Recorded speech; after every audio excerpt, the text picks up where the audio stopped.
How's it going, guys? We're now in Season 6, my Florida Panthers franchise mode series. On the last episode, I seen a bunch of people asking me to try and relocate. Thing is, as you can see here, the owner happiness is amazing, and his willingness to move is only some. So the chances he says yes are very slim, but I figured I would try for you guys. So propose the relocation, relocation rejected, whatever generic response he has there. But I figured that was going to happen. Reason being, we have a very good team. Chance to make the playoffs for sure, possibly win a Stanley Cup. He doesn't really want to spend the money and move the team, especially if we're doing that well. So I'll show you guys our lines this coming season. I'm really happy about them. I think we're gonna have a really good year. First line there, Stan Haynes, the best player I've ever drafted. We got Barkov, Skinner, Janik, Bukestad, Huberdeau, Nolan Patrick, who a lot of people are saying I'm stunting his growth, but I mean, he's in the NHL. What I'm going to try to is making him a left wing. Like I said before, his faceoffs are only 67, which would be worse than all four of our centers. I think Maligan might have the worst with 77 faceoffs, so might as well just put Patrick on the wing. Hopefully playing the natural position helps him out a bit. He's playing third line in the NHL. He's still only 22. Just waiting on him to finally get good. Masher in there, third line center, really good third line center. 85 defensive awareness, 84 face-offs. If he can get to like an 85, that'd be perfect. Wheeler there on the third line right wing. Then we have Nitrosil, Maligan, and Rantanen on the fourth line. Defense also looking very good there. We have Yossi and Ekblad as a top pair. Polka, Johnson, Reinhardt, and Fleury. And then in goal, of course, we made that big trade for Bobrovsky. We now have him and Fucali. So two very solid goaltenders. That should help us, get even more wins during the regular season. HL team here, Matthew Strum's looking pretty good, 81 now. Hopefully him and Patrick can both kind of maybe become 85s by the end of this year. That'd be pretty awesome to see. Greer there's first line center. We got Benson, Gagliardi, Dube, O'Brien, Rees, Blunkfist, Zirkles, McFarland, Stevens, and Holt. For the defense here, defense is looking pretty good still. We got Jake Bean. Hasn't really grown much. I think he was like a 77 or a 78 when we traded for him 2 or 3 seasons ago, so still only an 80. His role, though, is a minor top 2D, so he should excel in that role and hopefully grow. Paired up with Niku there, we got Mikula, Masonov, and Shirkov, and Audie Marchaux as the other 5 defensemen. And then in goal here in the AHL, we actually have an 81 overall goalie now in Sodstrom, who was the backup last year, so that's going to help out the HL team huge. Hopefully, like I was saying, both teams can have very good seasons and make the playoffs. I'll show you guys the ratings in case you missed it. So HL team here, 83 offense, 80 defense, 81 goaltending. NHL team, 94 offense, 93 defense, and 90 goaltending. And like I was saying, the one thing I wanted to do was change Nolan Patrick's position. So if you guys didn't know how to do that, go to the far right here to league, edit player, pick whatever player you want. And you can only change a forward's position. You can't change a goalie, obviously. Nor can you change like a defenseman, as his position is just D. It's not like a lefty or right D, but you can't change him to a forward, and you can't make a forward a defenseman. So all you can basically do is make like a left wing, right wing, or center, and then obviously a right wing, left wing, or center, and a center, left wing, or right wing. So what we're gonna do is make him a left wing, I think, since that's where he's playing this year. And if he can excel this year, that would be huge, hopefully, for his growth. Been waiting on him to get good for the last 4 seasons now, and hopefully it can finally happen. So just finished streaming through the month of October. We're starting off with a very good record here, 5-1-1. Hopefully we can keep this going, and maybe it'll be the year we win the Stanley Cup. We're now in November, guys, and the Boston Bruins just put Brandon Carlo on waivers, who's a pretty solid prospect. He was a lot better last year in NHL 16, but as you can see here, 24 years old, low top 4D potential, 79 overall. At the very worst, he's like a very good AHL defenseman for us, so I figure might as well pick him up. We're now at the end of November, and we're absolutely crushing it. We have a record of 19-4-2. Fan happiness there is 87 rating.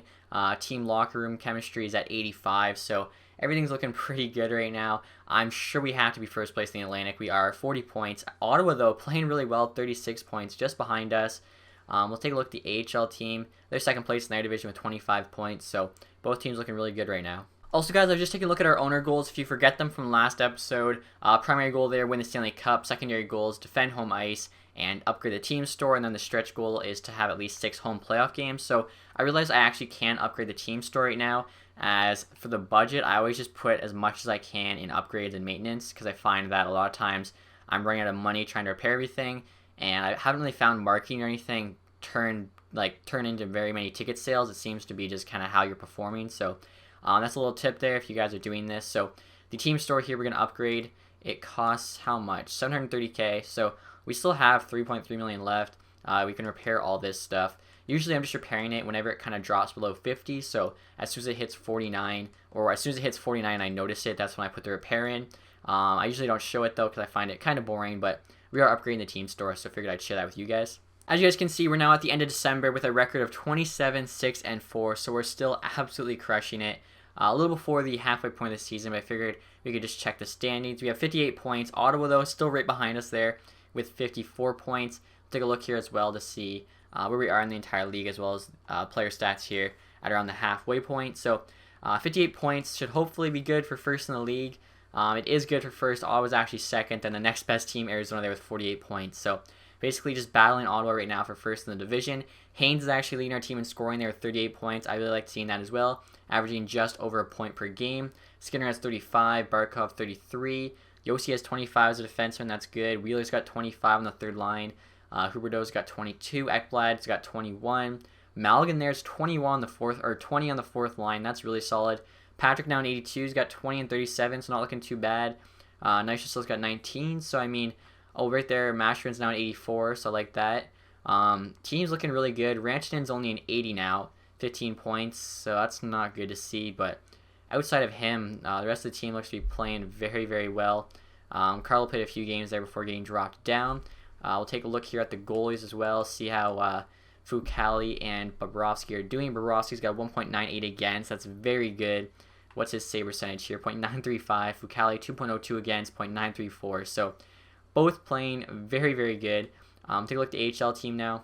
AHL goalies here also have pretty good stats. 2.31 against, 2.38 against. Right around 0.915 save percentage. Take a look at the AHL scorers. I'm really hoping Matthew Strome is at the top of this list. Tyler Benson there, 24 points. He's looking pretty good. Greer's got 22. O'Brien, 21. Strome's got 18 in 30 games. Isn't too bad. The rest of the guys there just kind of have like 15 and going down. Jake Bean's got 11 as a defenseman. Top pair minutes in the AHL. Kind of wish he had a bit better than that, but still, overall, both teams obviously performing pretty well. So we're now at the All-Star game in January. We have a record of 32, 11, and 7. Had a few losses in January, but overall, still looking pretty good. Going to see if Ottawa pass us or not in the division. No, we actually still have 2-point lead on them, but it's getting close here. I'm going to take a look and see who made the All-Star game for us. I would be sick, I think, if Haynes made it, but it's probably either him or... I feel like it's got to be him, but let's take a look here. Let's see. I don't want to miss it this time. Oh, no, Aaron Ekblad made it again. Seems to just be the consensus defensive choice. I'm not sure if you can have two players make it or not, so I'm just checking for right now. Roman Josi also made it, so I guess you can have two players. I might have missed a guy the last few years I've been checking. I doubt you get more than two guys. So still, Josi and Ekblad, like our top pair of defense, both made the All-Star game. So that's pretty cool to see. Team's looking really good right now. Trying to make maybe a couple small moves in a month or so here at the deadline. And hopefully the sim is finally kind to us, can get out of the first round, finally win that Stanley Cup. Rear guys, Philadelphia is offering us Scott Lawton for Para and Khudobin. So Para, I'm pretty sure, is a pretty solid prospect. I'm going to take a look here. He does have a good amount of value. Yeah, first round pick. I think that was last year. Top 6-4 potential. We don't want to trade a first round pick for Scott Lawton. I doubt he's that good. Or 85 overall. He actually is pretty decent. That'd be a big step up on probably Rantanen would get replaced to keep Patrick in the NHL. That actually is a pretty good player, but I'd have to trade Para, first round pick, with Khudobin, who's I don't actually mind trading him. He's not that great, but I'm not going to trade Para. Maybe we'll revisit this in a month or so at the trade deadline, but right now, I'm going to say no. I'm getting another trade here. This one's from Nashville, offering me Craig Smith for the two same players, Para and Khudobin. I think they might be on the block. Maybe like my assistant GM or something put them on the block because I don't remember doing it. Craig Smith, though, 1 year left here. 85 overall, making 5.4. We have the cap space, apparently. We probably have to send people down, which I'm not really interested in doing as well. Like I said earlier, don't want to trade Para. So I'm going to decline this for now. Once we get close to the trade block, I'm going to try and make some offers of my own. So we're at the trade deadline now, and I noticed that Chicago has this Hinos Stroza guy on the block. 85 overall, 27 years old, 1 year left on a $3.7 million deal. So pretty cheap for an 85 overall player. I feel like he can definitely help out our bottom six forwards.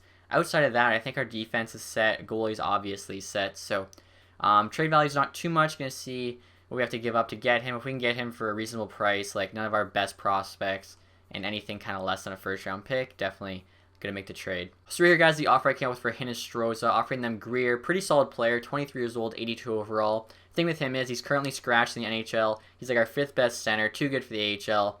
Don't know if he'll ever be like a top 4 center for us, especially since he's less defensive, 79 defensive awareness compared to like Masherin and Malgin, who we have. Also giving them a 2nd round pick in next year's draft. So it's a lot to give up, but we get a good player back. We'll see if Chicago says yes for this deal. Trade accepted. So after I made that trade for Hinostroza, he actually got sent to the AHL. So I noticed if I were to call him up, I'd be over the salary cap. So we need to trade away one more player. Trading away Nystrom here, as he was going to get replaced by Hinostroza anyway for Philadelphia's 4th and 5th round pick. It looked like a 3rd would be a little bit too much. A 4th and 5th is still solid. I can get like a top 9 forward or a low top 6 D there. Which if we can get 2 of those and hit on both those picks, it's definitely worth the trade. So we'll see if Philadelphia says yes. And we have to call up Hinostroza, which is exactly what we want to do. So there we go. I'll show you guys a look at the team now. Should be set for the playoffs. So here's a look at our lines after the trade deadline. We have Haynes, Barkov, and Skinner still in the first line, the all-90 line. Second line, we have Janik, Bukestad, Huberdeau. Third line there, we now have Wheeler, Masherin, and Hinostroza. So really solid third line. And fourth line there, we have Rantanen, Malgin, and Patrick. So a really solid group of forwards. Defense is the same. The assistant coach keeps changing it up, though, and putting Reinhart on the second pair with Polka on the third pair, and then Fleury in his natural left side. So he keeps doing it, and we've been playing pretty well, so I decided, screw it, I'll just leave it as it is. Goalies, obviously, hasn't changed. Neither of their overalls have changed, but they're playing really well. Can't complain. Then in regards to the AHL here, you can see Strom's still there. We lost Greer, but even though the team's all 70s, the AHL team's honestly looking decent. Also, Carlo here, 81 overall now, so he's gone up, playing on our AHL team, which is good to see. Hoping for a lot from both these teams. So we just finished the regular season with a record of 52, 20, and 10. So 112 points on the year. Really happy with that. AHL team there, 45, 24, and 5. So both teams looking really good. We'll see if we won the Atlantic or not. Wow, Ottawa beat us out there with 118 points. That's pretty crazy. So we're going to go against Buffalo, I think, in the first round. We probably finished like second in the league, even though we didn't win our division. That's insane how Ottawa had such a good year. So 118, 104, 106, like 300-point teams in the Atlantic. We're like the new Central Division. Let's see. Yeah, 3 of the 4 best teams in the league are from the Atlantic. Finished 4th in the league. That's kind of sucky. We didn't win the division, but that's all right. As long as we can beat Buffalo in the first round and hopefully have a pretty decent playoff run, I'll be happy. Obviously, Stanley Cup would be nice, but we'll see what happens. So scoring leaders here, Haynes did lead the team with 69 points. Then Barkov, 67, Skinner, 63. So the entire top line there. Yossi had 53 points as a D-man. Ekblad had 50, so that's awesome to see. Blake Wheeler there, 48 points, bouncing between like the second and third line. That's pretty solid for him. Huberdeau, 47. Hinostroza, 44. How much he got on our team, obviously, no way to tell. Plus minus on Chicago must have been real bad. He's a negative 24. Rest of our team, really good plus minus. Bukestad there, 37. Injured right now. That kind of sucks. Nolan Patrick, 37 points. Malgin, 35. Polka, 35. So the whole team really is contributing a good amount. Janik there, 32. He was playing second line most of the year. Wish he scored a bit more. Like Wheeler had almost 20 more points than him. Rantanen there, 30 points, playing on the fourth line. Like, that's not bad at all. We'll see everybody else here. Just Fleury, 13. Strome got called up for a few games, had 2 points, so almost a point per game. That's actually pretty good. Take a look at the goalies now as well. They had really good stats at the halfway point. Let's see. Fucali, under 2 goals against. Bobrovsky, 2.21. Obviously, played a lot more games, though. Save percentage, let's take a look. 0.924 for Bobrovsky, 0.935 for Fucali. So this is Fucali's last year to grow. He's 26. Looks like he might just max out an 86. It'll be interesting to see. AHL team here, goalies. Sodstrom, 2.18 against, 0.91 save percentage. So he played really well. Even Goldman there didn't play too bad. I'm really hoping Strome tore it up this year in the AHL. So leading scorer there, Gagliardi, 52 points. Strome had 47, which I wish he had a bit more, but that's honestly not too bad. O'Brien, 46. Benson, 44. Yoshi, 43. So like usual, AHL team kind of like just contributes as like a group. No real clear-cut like scoring leader there. 52 points to the max. So AHL team looks good. NHL team looks good. Let's see how the sim goes. So like I was saying earlier, guys, in the first round of the playoffs, we're going up against the Buffalo Sabres. Really hoping this can go well. We have a stacked team. Played well in the regular season. We'll see how this goes. So first period here, Jack Eichel, Roman Josi each score. It's 1-1. Second period, there we go. 3 goals from Haynes and 2 from Barkov. So 4-1 lead. Nylander gets 1. Not enough, though. So win the first game. That's always big. Start off 1-0. Don't have to trail here in the series. If we can get back-to-back wins, that makes me feel a lot more comfortable. As I think we've had first round exits at least the last 2 years straight, possibly the last 3 years straight, which really sucks, especially if like you're finishing with 100 plus points or finishing first in your division. Makes it even worse. So second game, first period, 0-0. Second period here, Hellenis and Kane each score, Rantanen scores, so it's 2-1. Kane gets another, so 3-1 for them. That's pretty surprising there. Can't believe our stacked offense is only able to score 1 goal, especially I think against Laner they have in net, but it's 1-1 here. Not out of it yet, obviously. It's still tied. Honestly, though, if it's not a sweep, I'm worried it'll be like a winning, or it'll be a loss for us. So let's see what happens here in the third game. First period. There we go. A couple goals. Haynes and Ekblad. There we go. Haynes and Skinner. And Malgin and Masher. And Keating gets 1. We get the 6-1 win. So there you go. Statement game in our first away game of the playoffs in Buffalo. So it's 2-1 series lead. Now, if we can win this next one, come home, win the thing in Game 5, it'd be pretty comfortable. As you can see there, too, the AHL team did make the playoffs. They're going up against the Syracuse Crunch in their first round. So here we go with Game 4. Really want to get some back-to-back wins here. First period, no scores. Second period, no score. Third period, going to overtime, scoreless, 0-0. And there we go, Malgin, fourth line center, the OT here. That's what I like to see. So a 3-1 series lead now. Huberdeau lost morale because of ice time. I don't know why. He's like playing on the second line. We're going to Game 5 though. 3-1 series lead. I'm feeling pretty good about this one, but obviously anything could happen. So don't want to get too cocky here. First period, Skinner gets a goal. Second period, Hellenis ties it up. Third period now, Reinhardt and Johnson each scores. So going to OT again.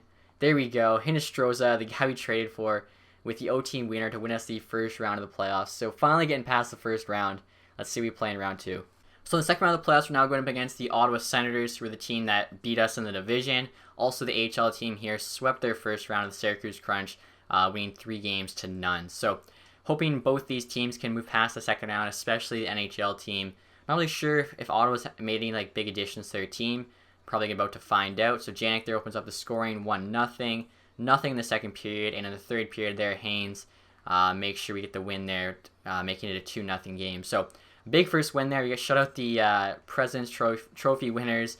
I'm thinking they probably still have Carlson and everybody, but maybe they had like a couple really good draft picks. I don't usually see Ottawa do as good as they did this year, so it'll be interesting to see. I think they maybe have a good goalie or something. We'll find out. First period, nothing. Second period, Hinestroza there. Oh, they actually have Mrazek. That makes sense. We traded Murray to Detroit, so they had both him and Mrazek, and they're like the same overall, both paying like $5 million. But still, Mrazek's like an 86. That's pretty impressive. Anyways, third period now, 1-0. Let's see what happens. Yossi there, game winner. I love seeing that. So 2-0 series lead here on the President's Trophy winners. That's awesome. Hopefully we can keep it going. Imagine we sweeped them. I would just love that. And that was also, I just realized too, those were both away games. So it seems like we actually play better away, at least so far in these playoffs. Third game here, first period. Oh, there we go. 2 goals, Stefan and Pacioretty. So actually, yeah, they really bulked up that team. There we go, though. What a second period. Haynes gets 2, Skinner gets 1. It's now 3-2 for us. Fleury there, Skinner, and Lazar. So 5-3 win. Haynes and Skinner each with a couple goals. That's awesome to see. So 3-0 series lead now. Can we pull off the sweep? That would just be amazing. Let's see if we can get it done here in Game 4 at home to move on to the Eastern Conference Finals. I think it'd be the first time we made it to the Eastern Conference Finals. I'm trying to remember. I think the furthest we made it is like the second round of the playoffs. Maybe the conference finals once, but honestly, I don't think so. Down 1-0, 1 period to go. Barkov, man, I can't say his name, ties it up there, going to OT. Can we get the sweep? Pacioretty, though, spoils it. All right, so still have a 3-1 series lead, which is good. Just got to win one of these next 3 games. AHL team there is 1-1 in their second round series, so that is good to see. And they just won another one, so they're now 2-1. Game 5 here. We won both games in Ottawa. Let's see if we can win the next one here, the only one we need. So Jack Johnson there makes it 1-0. Bukestad gets 1, Turris gets 1, 2-1 game. And there we go. Barkov and Hinestroza each score a goal. Big 4-1 win. Move on to the Eastern Conference Final. Have the best team in the NHL, aside from us, now out of the playoffs. So it's a good sign. So I just simmed the Eastern Conference Finals. Accidentally simmed the first game, but we won it 3-2. So I'm happy to see that. AHL team also run their second round of the playoffs, beat the Hershey Bears in 6 games, 4-2. They're going up against the Albany Devils now in their conference final. So pretty excited here for both teams. If both teams could make the final, that would be pretty awesome. So second game, Rhodey up 1-0, 3-2 win, so it must have been a close game. There we go. Janik and Huberdeau open up the scoring there in the first period. 3 more in the second. Ranton and Skinner Wheeler were on a roll here, and they get a couple in the third, but it doesn't matter. Big 5-2 win, so 2-0 series lead already. Maybe we can pull off the sweep here against the Boston Bruins. That would be pretty crazy. I just noticed too, all 3 teams we've played have been from the Atlantic, so that's kind of interesting. I guess that just shows how good the Atlantic was this year. Third game here, first period. Ekblad and Hinostroza. He's really coming through. I'm liking that trade we made. He gets another one, 3-0, and Skinner and Barkov each get 2. So 5-0 win. That's crazy. Geez. So 3-2, 5-2, and then 5-0. We're just absolutely going off right now in Boston. Let's see if we can complete the sweep. AHL team, I think, lost their first 3 games. Yeah, that's not good. So AHL team most likely going to have their playoffs end there in the conference final, but NHL team here, 1 game away from the Stanley Cup final. And look at that first period. Janik, Ekblad, Poka, Huberdeau. They're just teeing off on Boston right now. Barkov and Hinostroza getting a couple more. And Haynes there, 7-1 win. That's probably one of the most decisive playoff series I've ever seen. Like a 3-2 win, so it's a close first game. Then 5-2, 5-0, 7-1. Our team just, swept them and did it in pretty easy fashion by the looks of it. Had no troubles taking out the Boston Bruins. So AHL team here, they did get swept, so that kind of sucks. They got swept, but at least our NHL team completed the sweep. Really interested to see who we play now in the NHL Stanley Cup Finals. Pumped to see what happens. Our team is playing awesome. We're 12-2 so far in 3 rounds of the playoffs. That is such a good record. So we're going up against the Dallas Stars. Jamie Benn, Tyler Seguin. Going to be tough. We have some good goalies, though. We have a really good defense. And I don't know if they've gotten a better goalie than Lettner or Niemi yet, but we can score. So let's see what happens here. First period, Jamie Benn, of course, 1-0. Bonino and Carlson there make it 3-0. Bukestad and Wheeler each score a couple, but then they get 4 goals from Ben, Ritchie, Eakin, and Sagan. So 7-2 loss there in the first round of the Stanley Cup Final. That's okay. The team was probably just a little too cocky after the Bruins series. Only down by 1 game. We can get it back, though, so here we go, game 2. Hopefully we can win this one, even if it's not a huge win. Just tie the series up. Haynes gets a goal there, makes it 1-0. Lindell and Ben each score for them. Wheeler gets 1, though, so tie 2-2, going to the third. And tie game still, Bukestad and Sagan going to OT here. Jeez, Martinet, I think his name is, wins it for them in OT. So we needed to win that one, I think, to tie the series up. Down by 2. We're in a really tough spot here, especially those are both home games as well. But, we did play pretty well away this whole playoffs, so maybe we can tie it up here, make it a 2-2 series. First period, Bukestad and Haynes, 2-0. That's awesome. Nothing in the second. Jack Johnson in the third. So there we go. Away win to start us off. I don't know what it is. We're just playing really good away. So let's see if we can tie this series up. That would be huge, especially after that first game, losing 7-2. So here we go. Looking to tie this series up. First period, up 2-1. Bukestad and Wheeler each score. Nothing in the second. Third period, there we go. Janik makes sure we keep the lead. So big 3-1 win there, tying the series up. I was pretty worried after those first 2 games. Now we have it all tied, going to game 5. We need to get a win at home, though. We actually have to get a win at home in order for us to win the Stanley Cup, whether it's this game or game 7. So hopefully we can do it here, just to, give us a couple more chances to get that game 4 win. So let's go. First period, nothing. Second period, nothing. Third period, Tyler Seguin gets the lone goal. Wow, we just can't pull out a win in Florida for whatever reason. So down 3-2 here in the Stanley Cup Final. Have to win this next game. Absolutely have to. Oh man, I'm pretty nervous here. I feel like this is probably one of the best teams we're ever going to be able to build in terms of the salary cap and everything, but let's see what happens. First period, and we just get blown out in the first. 3 goals. That's okay. We got 2 periods left. All right, come on. Huge third period. Huberdeau gets 1 goal, and that is it. So, unfortunately, no Stanley Cup. I really thought it was our year. We looked so good throughout the regular season, even the playoffs. I thought we actually had to win the Stanley Cup this year, but we only had to advance to the Stanley Cup Finals. So that's why he gave us $50K opposed to $100K.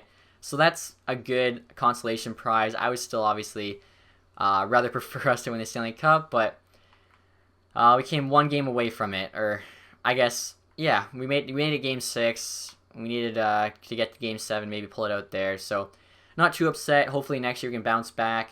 I have to take a look at the contract situation. I feel like we're going to lose some guys. So like I said, it really had to be this year, I think. But good young team. I think we can bounce back and hopefully be back here next year. Right here's a look at the lottery winners. Minnesota Wild there at the first overall pick. I think that'd be the first time Minnesota's ever had the first overall pick. Detroit's doing a bit better now. They're at number 7 there. So not too bad. Owner goals evaluated. Good job. What did I do? We'll win at least 6 home playoff games. So that's good to see. I think that means we actually passed 3 of our 4 goals. The only one we didn't pass, I actually forgot to show you guys, was winning like 28 home games, which is pretty surprising considering the fact we had 51 wins, but apparently I guess not 28 were home games, probably like 27. And right here I just noticed Jack Johnson retired, which kind of sucks. 87 overall. He was a solid defenseman for us, but I mean we do get his salary back, which is about $5 million, but filing in for an 87 overall player is actually a bit of a steal, so I kind of would have rather had him. Just making sure here, yeah, so Bobrovsky didn't retire. We'll take a look to see all the goalies that retired, and then, of course, all the players. So goalies, Corey Crawford, that's a pretty big player retiring. 37 years old he is now, 79 overall. Letnin's a 65. Dubnyk there, 79. Elliott, Grease. Montoya, Scrivens, Hutton, and the other guys just never played a game in the NHL. Take a look at all the regular players that retired. Should be pretty interesting. Like, as we go on, there's going to be some big names. Like, Evgeny Malkin, that's huge. Corey Perry, David Krejci. Like, look at all these guys with 1,000 games played. Pavelski, Koivu, Oshie, Suter, Burns, 73 now. He really dropped. Like, he was an 85 still a couple seasons ago. Zajac, Stafford, Phaneuf, 62 overall. That's hilarious. Bozak's still an 80, as he's only 36. Jack Johnson, I think he's the highest rated one that retired, which kind of sucks for us. Pouliot, Abelkader, Strollman, Daly, Wisniewski, Russell. I can't believe how many games played all these guys have. They're retiring. So Radulov there, Clutterbuck, Winnick, Mazzaros. So some big names. As we progress, it's going to keep getting, being even bigger and bigger names. But only guy there, Jack Johnson for us, which gives us some cap. So not the worst thing that could have happened. As you guys already know, the Dallas Stars there were the 2022 Stanley Cup champions. Still kind of hurt that we couldn't pull out the win. I'm going to show you guys all the other awards. So President's Trophy there, Ottawa Senators, Clarence S. Campbell, Dallas. Prince of Wales was us, the Florida Panthers. This was our 6th season, and I don't think we made it to the Eastern Conference Final in year 1, so that means that was actually the first time we ever, or no, we could have made it and lost. So that was our first time for sure ever in the Stanley Cup Final, and I think first time ever in the conference final, but maybe one time we made it. Art Ross Trophy, Derek Brassard, that's super surprising. Hart there, Eric Carlson, and James Norris, and Lady Bing. Howard Luck there with the Calder. Wow, we traded him away a couple seasons ago. He was like an 82 or an 83, I think. I think he was like an 82, so maybe he's like an 84 now, and he did decent. I'm kind of interested. I'll probably take a look once we get to like the re-sign phase. Sagan with the Conn Smythe, Mrazek with the Vezina, and the William Jennings. Gouvreau with the Bill Masterson, Stahl there with the Selke, Carlson, Ted Lindsay, and then Semenov there, never even heard of him, with the Maurice Richard. AHL teams, Albany there won the Calder Cup, so we lost to both eventual champions in the playoffs. I think our team might have won the division. We did, won the Atlantic Division there. Let's see if we got any player awards. Haven't gotten an AHL player award in a long time. Would love to see just one, and no AHL player awards. Since we actually had a long playoff run for the first time in a while, I figured I'd show you the playoff stats. So Haynes here, 24 points in 20 games, averaging over a point per game. Love seeing that. Barkov at 18, almost a point per game. Same with Skinner at 17. Yossi at 16. Hinostroza, he actually came through big time, 15 points. Do not regret that trade at all. Ekblad, 14. All these guys pretty much playing well. We'll see who didn't really show up. Rantanen only had 3 points. Even on the fourth line, you expect a bit more. Strome played 8 games for us in the playoffs. I didn't even realize that. Nolan Patrick had 2 points. That's actually even worse. Again, though, fourth line, I guess. Polka, Fleury, Reinhardt, all with 1. So can't be too upset with most of that. I just wish some of the young players, aside from Haynes, would start performing a bit better. Playoff tree here, obviously you already know what the Eastern Conference looks like. Western Conference, though, Dallas beat Calgary 4-1, then the Jets 4-3, Kings 4-3, then us 4-2. So they actually had a much harder road to the playoffs than we did. We had 2 5-game series, then a sweep, and unfortunately, though, just couldn't get it done against Dallas. So going to the draft now, we don't have our first round pick, but we still have our second, and I think third, fourth, fifth, sixth. So we're going to try and find some good players and just get ready for next year. So down the second round of the draft, figured I'd show you guys the top 5 or so picks. Looks to be 3 elite players. Top 6 forward, that sucks. Another elite player. So let's see if we can get a steal here with our second round pick. Have a minute and a half to go. I better hurry up and make this pick. I think it's the 29th pick, which makes sense. What was it, last season or a couple seasons ago? I feel like we definitely didn't get the right pick, but what are you going to do? So let's see here. Potential-wise, top 9 forward and a top 60 are the best in terms of high. And then for exact, there might be something better. There's an exact top 60. He's projected to go in the 3rd round, though, so maybe we could get him then.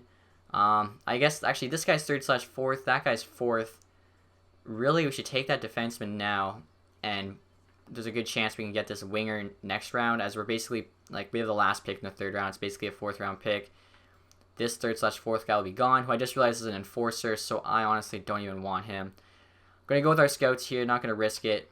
Offensive defenseman here, top 60 potential. What do you got? Low top 60, so not terrible. I thought we had a 3rd round pick. Turns out we don't, but we do have an extra 4th round pick from the Nitrosil trade. So 5th pick in the 4th round here. Hopefully one of those guys I wanted to take is still available. And they're both gone, of course. So that kind of sucks. Jeez. I was really hoping we could have got that forward. Probably should have traded for like a 3rd round pick. Didn't realize though I didn't have one. There's a fringe starter goalie projected to go in the 5th round. Other than that, bottom 6 forwards all projected to go 4th round. I feel like I could, hope for something better. Let's take a look at projected here. There's really nothing here. Jeez. This center is completely unknown. Let's go for it. Take a risk. Low top 9 forward. There we go. Now making our second 4th round pick. Gonna try and probably take it safe here. The last pick was risky. It worked out well. Don't know that that'll happen again, though. So there's one bottom 6 forward available. We can get him in the 5th or 6th, though. Probably don't have to take him now in the 4th. And then there's a bunch of exact bottom 6s available. They're all projected to go later as well, though. So I don't even know what we should do. Actually, it's almost the 5th round. Do we want a goalie? Fringe starter potential? I feel like it's not even worth taking him. 5th round center here. High potential. Let's go with him. Lundmark's his name, low bomb 6, so what we expect basically. We also have a high 5th round pick from that Nitrosil trade, so 5th pick in the 5th round. Let's make something happen here. Fringe starter goalie is still there. I feel like that might be the best value. Let's take him. He's there for a reason. Medium fringe starter, so that's not too bad for a 5th round pick. Now with our second 5th round pick, just going to try and find value again. There's a bottom 6 forward there. There's an exact bottom 6 forward as well. So Haskins here, sniper, 5th/6th. Or we could go with an exact bottom 6 forward, which there's 5 of. So we could actually probably make a trade for like a couple 6th round picks. If these guys are all still available, like they'll be worth a decent amount. They could turn into like 82s potentially. 2 here with high league interest, both centers. Let's go with the Canadian here and fast.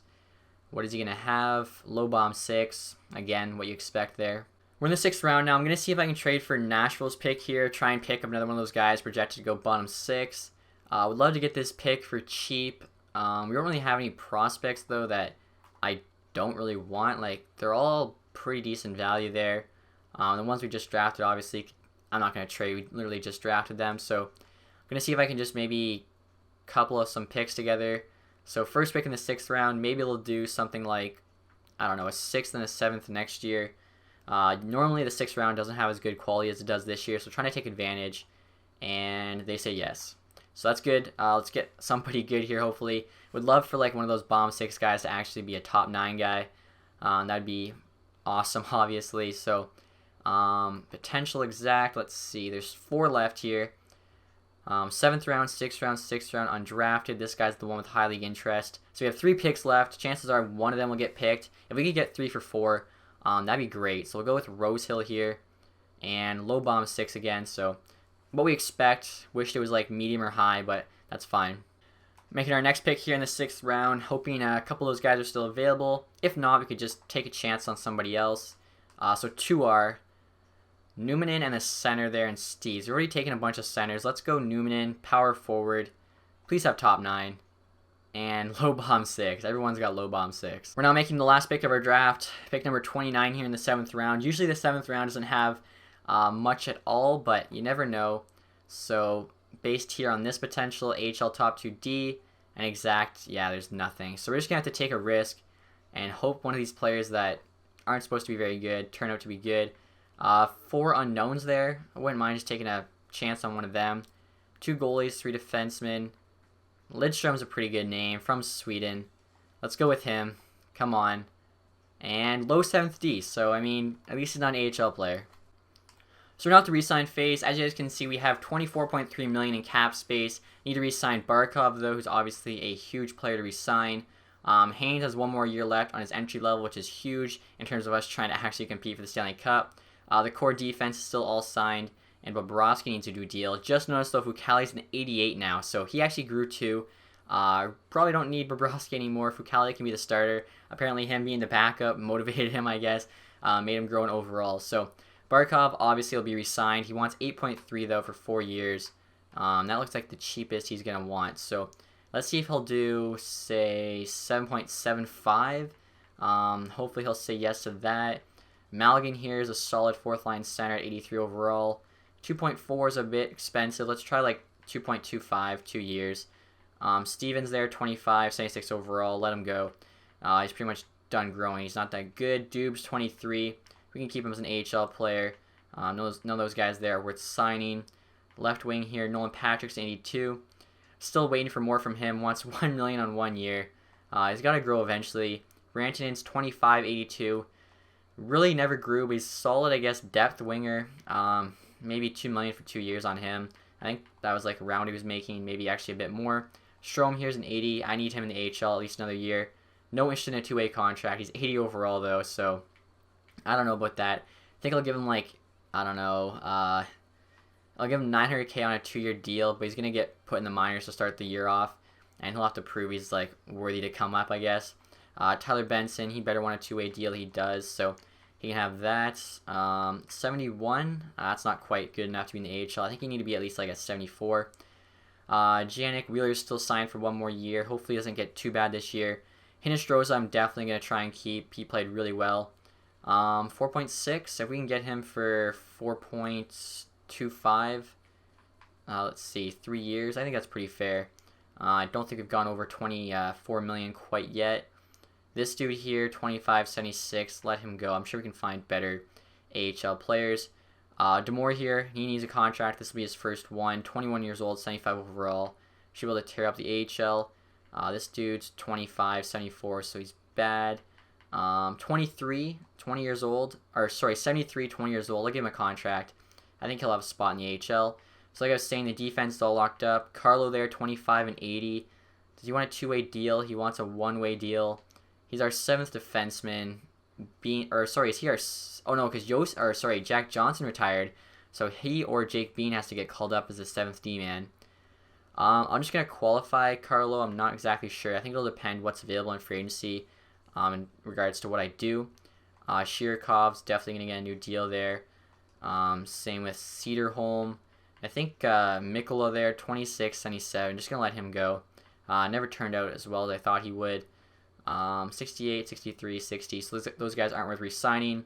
Like I was saying, Bobrovsky, we have Fucale at 88 overall underneath of him. Bobrovsky was making like $8 million. I don't think it's worth re-signing him. Just interested, though, how much he wants. Yeah, $8 million, it's not worth it. We have an 88 overall starter there in Fucale.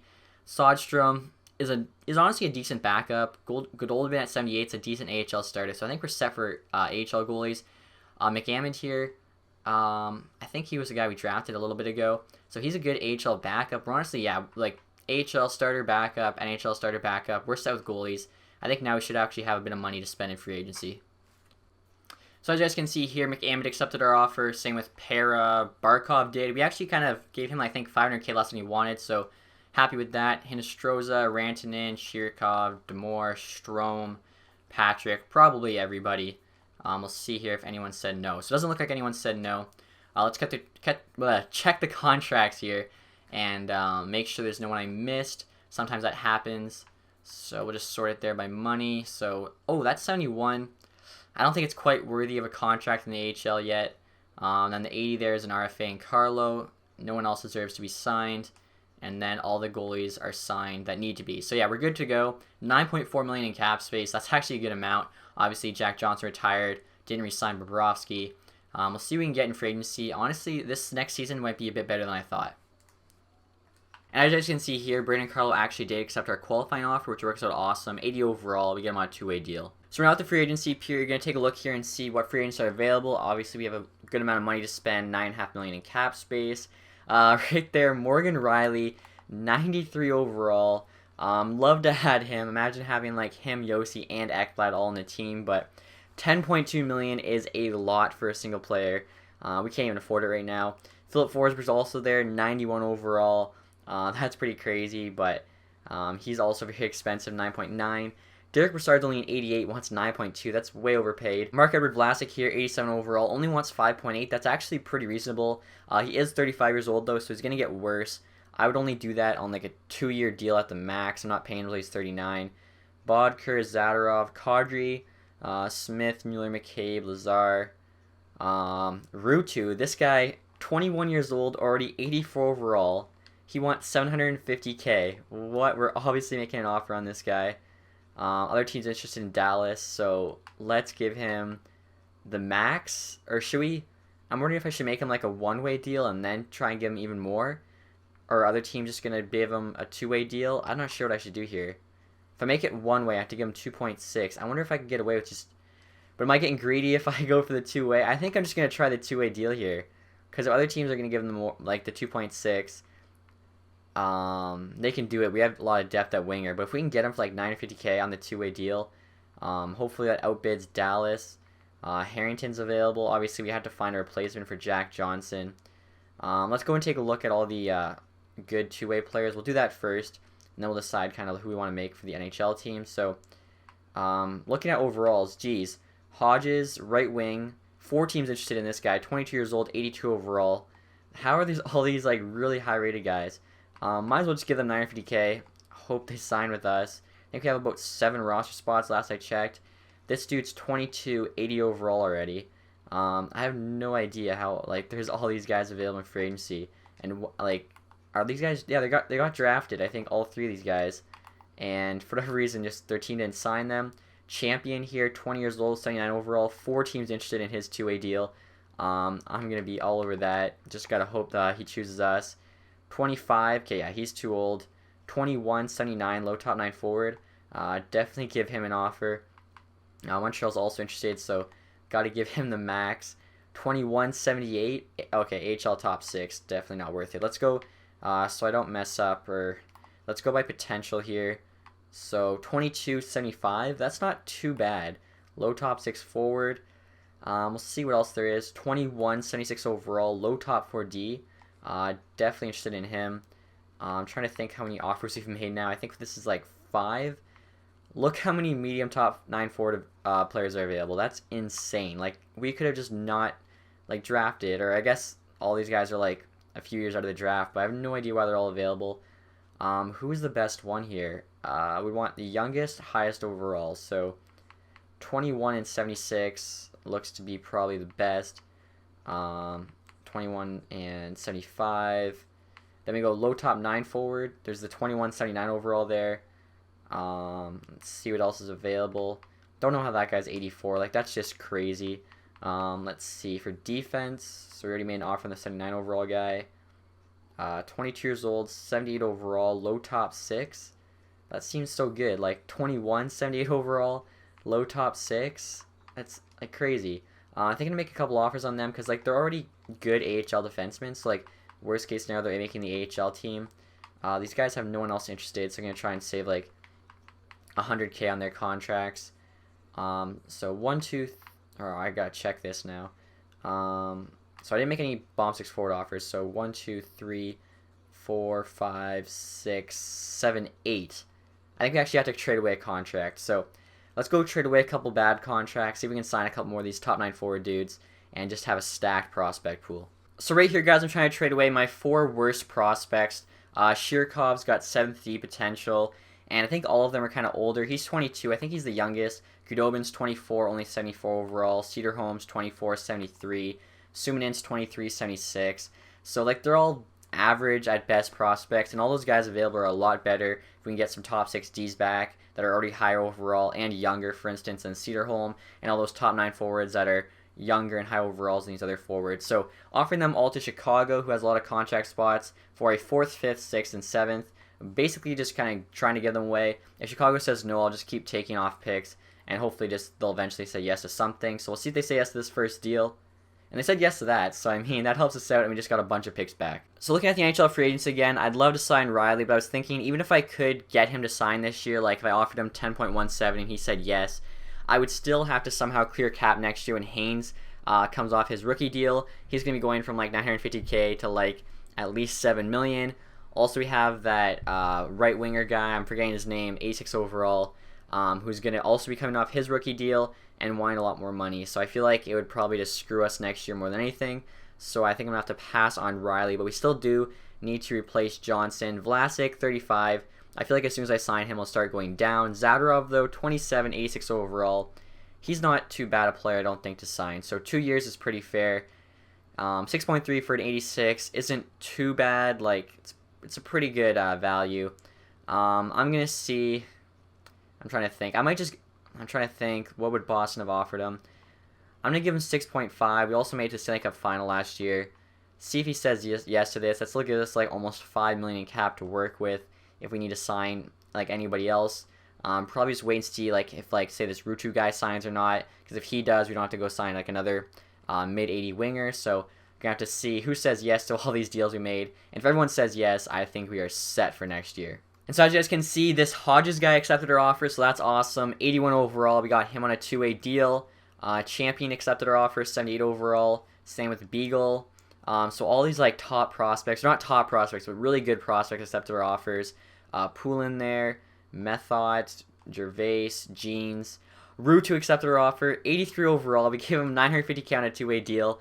I seen that he wanted like $2.5 million on a one-way deal, but I guess no other NHL team offered him that. We gave him the max 2-way, made it to Stanley Cup final last year. He said yes. That's huge. Perez Hogan said yes. So that's awesome. We just got so many good players to fill in and for so cheap. I'm going to see if there's anyone that didn't say yes, obviously other than Zadorov. Take a look at the 2-way guys. We'll sort by potential here and just see if there's any names highlighted that haven't said yes. So looks like every single one of those guys we made offers on said yes, which is amazing. We just got so many good players for nothing.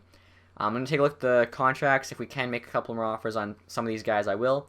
Otherwise, hopefully just Zadorov says yes, and we'll go from there. Right here, guys, I'm trying to trade Rantanen into the LA Kings for a 3rd-round pick. Reason for this is we actually have 5 solid left wingers and then 4 solid right wingers, so we kind of have an extra guy. Rantanen is making $2 million. To play him on the 4th line, he's more of a scorer. He'd be taking time away from like Nolan Patrick and guys like that. I'd rather just get the $2 million back. He never really performed for me. He's 25. I don't think he's actually going to turn out. 3rd-round pick seems to be what he's worth, so I mean, if it's what we get, plus we clear his $2 million cap, I'll take it. We'll see if LA says yes, and they do. So we now have a lot of money to spend. So if Zadorov says no, we could possibly go after Riley if he's still available. And if he says yes, we still have $7 million to try and maybe get like a 1-year signing. As like I said, next year we have to re-sign a couple of big name players on our team, but for this year, we could go all in, just give some guys some crazy 1-year deals and try and hopefully finally win that Stanley Cup. Alright guys, so I'm looking at Morgan Rielly again. I'm thinking, why not go for him? He's 93 overall. He's 2 overall higher than Ekblad, 1 higher than Yossi. Worst case scenario, we don't have enough cap space next year, and we trade away like a big name guy for whatever we can get back. And I mean, since we signed Rielly for free, Yossi for free, it's not the end of the world. And we can put all those guys we can't afford on qualifying offers, so we won't lose them to UFA or anything right away. We can make the trades and then sign them. So I'm wondering about doing this. It would be crazy if we could pull it off, like have him, Ekblad, Yossi. I want to go for it. Zadorov hasn't said anything yet. We have $12.1 million, so 4 years. Like it's either 1 year or 4 years. Like at 2 or 3 doesn't matter for us. At 1 year, he wants 13.7, which is pretty ridiculous. 4 years, 10.2. So what if we did? The cheapest he'll go is 9.8 at 7 years, which pays him until he's 35, which he should still be good till he's 35. The salary cap going up, 9.8 would actually be kind of a bargain. So I wonder, what if we go in here at like 9.9 for 7 years, see what Morgan Rielly says. Literally the day after I offered that contract to Rielly, he rejected it and went with the New York Islanders instead. So we didn't offer him the dollars he feels he's worth, which we offered him like $300K less with 3 extra years, but whatever. As you can see, Zadorov did accept our offer. And like I was saying, so we still have a ton of money to spend. We have a replacement now for Jack Johnson, $5.6 million. We could go get like a very good player. We can almost afford Kadri. Him and Bukestad as like second and third line centers. That would be pretty good, as right now our third line center is 84 overall, which is decent, but it's not great. So if we could get Kadri instead, that would be huge. Right now he has no teams interested as well. So if we put a bid in, we can probably get him. 31 years old, pay him till he's 35. Let's see what he wants till he's 34. 400k more, so probably just pay him till he's 35 then. I think that would be like the rest of this franchise mode. Nash is 82. Do we want another defenseman? Probably not for that price for those 283s. Forsberg's way too expensive. So let's try and do that. Maybe I'll go trade Malgin, and then with his like million or whatever extra, try and sign Kadri, and I think we would just be stacked for next season. So looking at our center depth here, Barkov's 90 overall, making 7.7 million. Bukestad's 86, making 7. So he's overpaid now. He was 87. If he can get back to 87, that's not as bad. Masherin's 84 at 1.2. That's a great deal. Malgin's 83 at 2.25, which is kind of average. Masherin still has a couple years to grow. So if we can trade Malgin's contract away, sign Kadri, we're set at center depth. And I was saying how I wanted to like leave some cap room for next season, but I think we're just going to go all in on this year and try and get the win. I think we're just, bulking up for a playoff run. And we'll worry about next season when it happens. We have to re-sign like Haynes, who obviously, yeah, he's going to get a big payday. Same with Janik there, 86 overall. But we'll worry about that when it happens, I think. We're just going to try and win now. So Malgin here, going to try and trade him for just, I think we can get at least a second round pick for him. Don't want to trade him to the East, so let's try and trade him to Anaheim, I guess. He looks like he's worth at least a second. They want to give up their second. Their second looks to be a bit more, but they want to get rid of it. Maybe they'll say yes. Trade rejected, so probably going to have to find a team with a low-value second or settle for like a third and a fourth. So now I'm trying to trade Malgin to the Flames for their second-round pick. I threw in a couple prospects. Lidstrom there, 7th D potential, our worst defensive prospect, and Lundmark, bomb 6-4 potential, our worst forward prospect. I think I drafted both of them this year, but it's whatever. We'll see if Calgary says yes to this. The value's on our side. They want our 3 things, don't want their second. Here we go. Trade accepted. So now that we have 7.9 million in cap space, we have more than enough to sign Kadri. He wants 4 years. He's 31, so it pays him until he's 35. For 1 year, he's 7.8, which we could afford, and then we wouldn't have to worry about continuing to pay him after this season. So I'm actually considering doing that. 2 years, he's at 6.8. So I wonder if he would take like 1 year at 7.5. It doesn't really give us room though for the trade deadline, which kind of sucks, but like I was saying, we don't have to worry about paying him again, and we can basically put this money towards Haynes, and then we can put Wheeler's money towards the right wing's name, who I'm forgetting again, Janik. So we should be able to sign both those guys if we do this 1 year deal. 7.8 though is a lot to sign him for. Let's see if he'll take 1 year at 7, and that gives us like 900k at the deadline to work something out. We'll see if he says yes to this. If not, we might have to just give him the years. And as you guys can see here, Kadri rejected our offer. So he appreciates the interest, decided to go with another team, didn't come to the table with enough cash. He went to Minnesota Wild. So we did pay him more than he wanted for the years he wanted, but obviously we gave him less than he wanted for 1 year, which kind of sucks. I probably should have given him more. Craig Smith, though, here is still available. This could be an interesting deal. 32 years old, 86 overall, 85 defensive awareness, 80 face-offs. I'm wondering about signing him as a right wing, making him a center. He's got 80 face-offs, solid defensive awareness. Really no reason he can't play center. I believe he does play center in real life as well as wing. He wants 2 years, so I wonder if we could sign him just to a 1 year deal, kind of what we're going to do with Kadri anyway. He could fill a really nice third-line center role for us. So 1 year, he wants 7.3. We have 7.9. Let's just see if he'll do that. Like I said, just go for it all this year. 7.3 million. We'll see if he says yes. And as you guys can see, Craig Smith did accept our offer. So I decided to go look at the two-way players that are still available, see if there's anyone really good I missed. And as you can see, only 3 medium top 9 forward potential players available. So after I signed a bunch of guys, I'm guessing the computers came in. None of like the top 6 Ds or anything are left. And these guys are all like older for the most part and still like mid-70s, which means they probably aren't going to get good. Like there's really no one that great here except for this Stahl guy. 21.77. That's pretty high for 21 years old. So I think I might sign him. I just thought I'd show you guys kind of what's available there. But I mean, honestly, a lot of these guys, like, if if I was doing like an expansion team or if I was a rebuilding team, I would definitely give them an offer. Another thing I wanted to show you guys, just kind of to show you, I guess, Nolan Patrick isn't the only bust. Dalcall here, 26 years old, only an 80. Konechny, 25, a 77. I thought about making him an offer, but there's 4 teams interested, and honestly, if there wasn't the name there, I wouldn't make this guy an offer at 25 years old, 77 overall. So I decided it's probably not worth it. Like, that Stahl guy is 21 and 77, so I might as well give him an offer. I can only afford 750K, but no team's interested aside from me, so hopefully I'll say yes. And like I was saying, I don't think I have to make any more trades. The team should be set for next season, and I'm honestly pumped to see how good we do. And before we get that Stahl guy, I didn't realize we actually have the max contracts. We're at 49, but the 50th is a goalie contract, so I'm offering Anaheim Niku for a 6th round pick. He's got top 60 potential, but he's 25 now. Never broke 78 overall. It's the highest he's ever been. We signed him as a free agent, like a two-way guy, the same thing we're doing now. Decided to move on from him. We have a younger defense and they need to play. So this is like a good move for like a bunch of different reasons. So we'll see if Anaheim says yes to this. Trade accepted. We'll go make, or we already made Stahl the offer. We'll go see if Stahl accepted. Now, guys, we're taking a look at the owner expectations for next year. So we'll see his owner goals. He wants us to win the Stanley Cup. So he wanted us to do that 2 years ago. We got a first round exit. Hopefully we can have a little better luck this time. Win the President's Trophy and then beat Tampa Bay in our first meeting. So we have to do a lot of winning, and that's about it, which makes sense. Stay the team there as champion. President's Trophy and the Stanley Cup. It's a lot to ask.